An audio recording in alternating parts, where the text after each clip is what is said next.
সংগঠনের নেতৃবৃন্দ, বাংলাদেশ জাতীয়তাবাদী দলের পক্ষ থেকে আপনাদের প্রত্যেককে জানাচ্ছি সংগ্রামী শুভেচ্ছা এবং অভিনন্দন। এই গরমের ভিতরে আমার মা বোনেরা অনেক কষ্ট করে এসেছেন, ঘর সংসারের সমস্ত কাজ ফেলে আসার জন্য আপনাদের প্রতি আমি কৃতজ্ঞতা জ্ঞাপন করছি। আজকে বাংলাদেশ একটি চরম ক্রান্তিকাল অতিক্রান্ত করছে। শহীদ রাষ্ট্রপতি জিয়া রহমানের মৃত্যুর পর দীর্ঘ 9টি বছর যেমন স্বৈরাচার শাসনের কবলে পড়ে বাংলাদেশ ক্রান্তিকাল অতিক্রম করেছিল, ঠিক তেমনি ভাবে 1/11 সময় থেকে শুরু করে 2008 থেকে 24 পর্যন্ত যে ক্রান্তিকাল অতিক্রম করেছিল, শেখ হাসিনার বিদায় হয়ে যাওয়ার পরও বাংলাদেশ এই ক্রান্তিকাল এখনো অতিক্রান্ত করে উঠতে পারেনি। আজকে শেখ হাসিনার ব্যর্থতা, শেখ হাসিনার পলায়ন, ভারতের সরকার মোদি মনে করছে তার পলায়ন, তার ব্যর্থতা। স্বাভাবিক কারণে সমস্ত তাদের যত মিডিয়া আছে, ইউটিউব চ্যানেল আছে, যত সাংবাদিক আছে, যত সংবাদপত্র আছে, বাংলাদেশ বিরোধী প্রচারে তারা ব্যস্ত হয়ে রয়েছে। এর ভিতরে তারা বিএনপিকে কিভাবে ফাঁদে ফেলবে, কিভাবে প্যাচে ফেলবে, চতুর্দিক থেকে এমন ভাবে আমাদেরকে ঘিরে ধরেছে। ডাইনে গেলেও আমাদের সমস্যা, বামে গেলেও আমাদের সমস্যা, সামনে গেলেও আমাদের বিতর্ক, পিছনে গেলেও আমাদের বিতর্ক। সবচেয়ে ক্রান্তিকাল বাংলাদেশ সৃষ্টি হওয়ার পর থেকে বিএনপিকে এখন করতে হয়েছে। দেশের মানুষ, আপনারা 15 বছর লড়াই করেছেন ভোটের অধিকারের জন্য, নির্যাতিত সরকারের অপসারণের বিরুদ্ধে। আজকে যখন আপনাদের ভোটের অধিকারের কথা বিএনপি বলতে যাচ্ছে, তখন দেখা যাচ্ছে কেউ কেউ বলছে যে এই আন্দোলন তো ভোটের অধিকার আদায়ের জন্য হয়নি। এই আন্দোলন কিসের জন্য হয়েছে? নতুন দল গঠন করার জন্য হয়েছে। নতুন দলকে বাহাল করতে হবে, সাবাল্যক করতে হবে, নাবাল্যক থেকে সাবাল্যক হবে, হয়ে টয়ে বাংলাদেশে গাছ আগাছা শাখা প্রশাখা বিস্তার লাভ করবে। তারপরে যখন মনে করবে তখন নাকি ভোট দিবে। আবার যদি আমরা বলি যে আমরা সংস্কার চাই, কিন্তু সংস্কার যত তাড়াতাড়ি সম্ভব করে আপনারা আমাদের নির্বাচন দেন, তখন তারা বলছে এক দল খেয়ে গেল আর এক দল খেতে আসছে। আজকে এই প্রশ্নের আমি উত্তর দিতে চাই। আজকে জামাত ইসলামের বিভিন্ন ইসলামিক বক্তারা যখন বক্তৃতা দিল যে একদল খেয়ে আসছে আর আরেক দল খেয়ে গেছে, বিএনপি তখন এটার প্রতিক্রিয়া ব্যক্ত করলো বিবৃতির মাধ্যমে। সাথে সাথে আমির হামজা উনি পাবনায় বসে এক জালসাতে বলছেন যে একদল খেয়ে গেছে আর একদল এসে খাবে, এটা আপনাদের গায়ে লাগছে কেন? এটা অন্য দলের তো গায়ে লাগে না বলে উনি একটা ভাবি আর দেওরের প্রেমের একটা ইতিহাস ওয়াজের ভিতরে বললেন। এটা আমি খুব ভালো রূপে শুনেছি।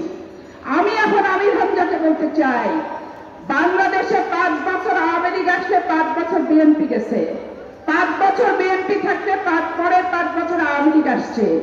এইখানে কি জাতীয় পার্টি আর জামাত ইসলাম কখনো বাংলাদেশের রাজনৈতিক অঙ্গনে বিরোধী দল হওয়ার সক্ষমতা বিএনপি থাকা অবস্থায় কি পেয়েছে?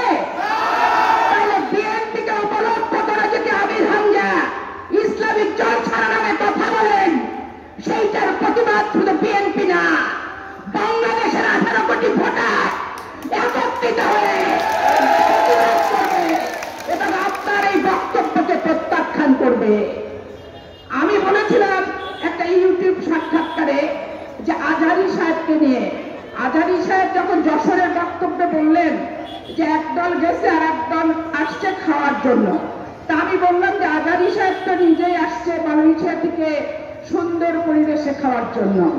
জেলও খাটেননি, হাজতও খাটেননি, রিমান্ডেও যায়নি, গুলগুল্লা চেহারায় পুলিশের হাতের মাইরের 5টা দাগও পড়েনি, আরাম আয়েশ করে ফুরফুর করে হেলিকপ্টারে আসছে।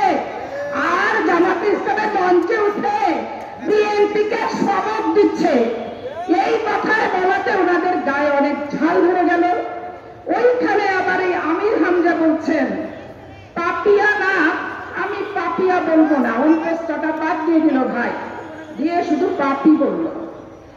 আজকে আমির হামজাকে বলতে চাই, আমার বাপটা ইসলামের কোন আইনে আছে আমি সেইটা আগে জানতে চাই। আমার নামের শেষে অন্তস্থ বাদ দিয়ে পাপী আপনি হলেন না আমি হলাম? ইসলামের দর্শনটা কি গীবত করা? ইসলামের দর্শনটা কি কুচ্চা করা? ইসলামের দর্শনটা কি পরচর্চা করা, পরনিন্দা করা? তা আপনারা ওয়াজের নাম করে শুধু বিএনপি, হারুন আর কাফিলা এই যে সারা বাংলাদেশ ব্যাপী শুরু করেছেন, এই প্রশ্নের উত্তর দিতেই কিন্তু আমাকে চাঁপাইনবাবগঞ্জে আসতে হলো। আসতে যে ভাই দেওয়ালে সুন্দরীদের পোস্টার দেখলাম। নুরুল ইসলাম বুলবুল সুন্দরী, সুন্দরী প্রতিযোগিতায় যাবে পোস্টার ছেপেছে। আমার নজরুল ভাই মেয়র সুন্দরী, উনি পোস্টার ছেপেছেন। এই পোস্টার আমার মনে করে দিলে 91 সালে যখন আমি মনিরপুরে ভোট করতে আসলাম তখন শুধুমাত্র দাড়িপাল্লার একটা প্রতীক দেখেছিলাম, ব্যক্তির ছবি আমি দেখিনি। আমি তো নবাবগঞ্জে তখন নতুন আসছি, আমি জিজ্ঞেস করলাম যে দাড়িপাল্লায় কে দাঁড়াইছে? তখন বললো যে লতিফুর রহমান দাঁড়াইছে। আমি ওদের ছবি, মানে ছবি নাজায়েজ, হারাম, পোস্টারে ছবি দেওয়া যায় না। নিজে যখন রাজনীতি করতে আসলাম দেখলাম মাথল আছে, ছবি নাই, কাঁঠাল আছে, ছবি নাই, পাল্লা আছে, ছবি নাই, আবার দেখলাম ছবি আছে, প্রতীক নাই। এইরকম পরিস্থিতি। আজকে ইসলামের দর্শনটাকে এক এক সময় এক এক ভাবে তারা আজকে ব্যবহার করছে। এই ব্যবহারের বিরুদ্ধেই হচ্ছে আমাদের প্রতিবাদ। কিছু ইউটিউবার আছে যারা সব সময় বলছে আমরা ভোট চাচ্ছি আওয়ামী লীগকে পুনর্বাসন করার জন্য, আমরা আওয়ামী লীগের দালালি করছি, অমুক করছি, তমক করছি, অনেক কথা বলছে। আমি আজকে ওই সমস্ত শ্রদ্ধাভাজন মেধাবী ইউটিউবারদের ভাইদের প্রতি সম্মান রেখে বলতে চাই, রাষ্ট্রপতি জিয়াউর রহমান সিপাহী জনতার বিপ্লবের মাধ্যমে আওয়ামী লীগের একনায়কতন্ত্রের বিরুদ্ধে, আধিপত্যবাদের বিরুদ্ধে বাংলাদেশের মানুষের জনসমর্থন নিয়ে 7ই নভেম্বর ঘর থেকে তার সিপাহী জনতা নিয়ে এসে রাষ্ট্রীয় ক্ষমতায় বসিয়েছিল। ওনার জীবদ্দশায় ভারতীয় আধিপত্যবাদের বিরুদ্ধে যুদ্ধ করছেন। উনি তালপট্টি অন্তর্গত দহগ্রামের সপক্ষে অবস্থান নিতে যে চট্টগ্রাম সার্কিট হাউসের 1 নম্বর কক্ষে ভারতীয় রয়ের বুলেটের গুলিতে নিহত হয়ে ক্ষতবিক্ষত লাশটি সেদিন চট্টগ্রাম সার্কিট হাউসের মাটিতে লুটিয়ে পড়েছিল। যে নেতার কণ্ঠ থেকে শেষবারের মতো উচ্চারিত হয়েছিল, প্রথম বাংলাদেশ আমার, শেষ বাংলাদেশ, জীবন বাংলাদেশ আমার, মরণ বাংলাদেশ। আজকে সেই দেশপ্রেমিক খাঁটি জাতীয়তাবাদের সৈনিক, মুক্তিযোদ্ধা, স্বাধীনতার ঘোষককে, তার দলকে যারা ইন্ডিয়ান পন্থী বলে আর আওয়ামী লীগের পুনর্বাসনের কথা বলে সম্মান ছোট করার চেষ্টা করেন, তারা বাংলাদেশের জাতীয়তাবাদকে ছোট করেন। তারা বাংলাদেশের বিসমিল্লাহির রহমানির রহিম সংবিধানে জিয়াউর রহমান প্রবর্তন করেছিল তাকে ছোট করছেন। বেগম খালেদা জিয়া হেফাজত ইসলামের মতিঝিলে সাতটা চত্বরে যখন উপর্যুপরি হামলা করে নাবালক মাদ্রাসার এতিম অসহায় আলেম ওলামার বুকে নির্বিচারে আওয়ামী লীগ, বেনজির হারুন, মেহেদী বিপ্লব সরকারকে দিয়ে গুলি চালিয়েছিল, সেদিন বেগম খালেদা জিয়া ঢাকাবাসীকে বলেছিল আলেম ওলামার পাশে দাঁড়ান। সুটকেসে করে নিজের কাপড়টি গুছিয়ে নিজেও গিয়েছিলেন ওখানে থাকার জন্য। আজকে পার্লামেন্টে তখন আমরা এমপি ছিলাম, আলেম ওলামা আর আল্লামা শফি সাহেবের তেতুল তত্ত্ব নিয়ে আওয়ামী লীগকে নাকানি চুবানি করছিল, আর হেফাজত ইসলামের 13 দফাকে নিয়ে ওই তারানা হালিমদের মতো নায়িকা গায়িকাদের মাঠে নামিয়ে যে পানি খোলা করার চেষ্টা করেছিল, তার বিরুদ্ধে আমরা ছিলাম সোচ্চার। কোথায় ছিলেন নুরুল ইসলাম বুলবুল? কোথায় ছিলেন জামাতে ইসলামের আমির হামজা? আর কোথায় ছিলেন মালয়েশিয়া থেকে হেলিকপ্টারে করে আসা এই সুদর্শন গুলগুল্লা লালটু ইসলামিক নেতা?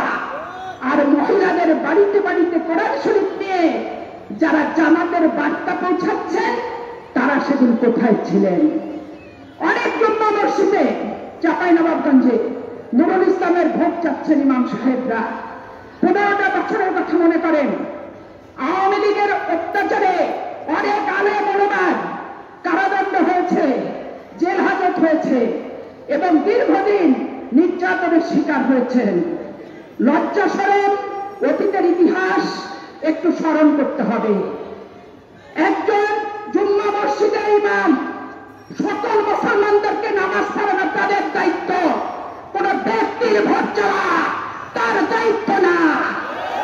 কোন জুম্মা মসজিদের ইমাম যদি কোন বিশেষ ব্যক্তির ভোট চায়, বিশেষ দলের কথা বলে, তার নেতৃত্বে নামাজ হবে কি হবে না আলেম ওলেমার সাথে আলাপ করে আপনাদেরকে সিদ্ধান্ত নিতে হবে।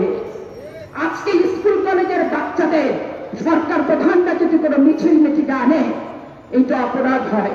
কারণ কমলমতি শিশুদেরকে রাজনীতিতে ব্যবহার করাটা সঠিক না।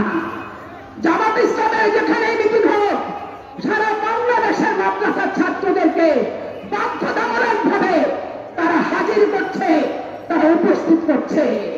আজকে সংস্কার সংস্কার করে চিৎকার দিচ্ছেন, আমরা সংস্কার চাই।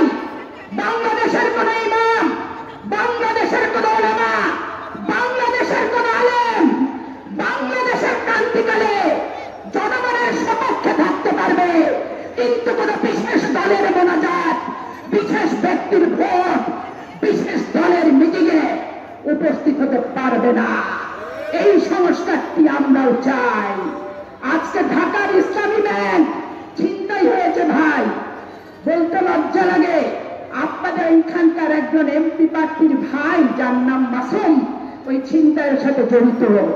ওই 1300 কোটি টাকা নিয়ে এসে বাড়িতে বাড়িতে কাকে পায়জামা, কাকে পাঞ্জাবি, কাকে জায়নামাজ, কাকে তসবি, কাকে সেমাই, কাকে সুজি, কাকে দুধ, কাকে পানি, কাকে খেজুর, এইগুলো সমস্ত দিচ্ছে। লুটের পয়সা দিয়ে জায়নামাজ কেউ গ্রহণ করবেন না। ইসলামী ব্যাংকের লুটের টাকা দিয়ে পায়জামা, পাঞ্জাবি, খেজুর আর খুরমা আর লাচ্ছি, সেমাই আর দুধের কৌটা কখনো কিন্তু জায়েজ হতে পারে না। আজকে এইখানে এক ক্লাব আছে, সেই ক্লাব হচ্ছে টাউন ক্লাব। এই টাউন ক্লাবের সাধারণ সম্পাদক অতিরিক্ত বাড়াবাড়ি কথাবার্তা বলছে, যেটা বিএনপির ভাবমূর্তি নষ্ট হয়, বেগম খালেদা জিয়ার ইজ্জত নষ্ট হয়, যেটা তারেক রহমানের ভাবমূর্তি নষ্ট করে। আমি স্পষ্ট করে ওনাকে বলতে চাই, 2018 সালে নির্বাচন মাথার রক্ত পায়ে ফেলে 10টা বছর মাটিতে পড়ে থেকে এই নির্বাচন প্রত্যেকটা মানুষকে সাহসী করে আমাকে করার পরিবেশ তৈরি করতে হয়েছিল। বলেন, চর এলাকার মানুষ বলেন, এক একটা ওয়ার্ডে আমি 3 বার করে গেছি, এক একটা ইউনিয়নের। তাহলে 9টা ওয়ার্ডে আমি 27 বার করে গেছি।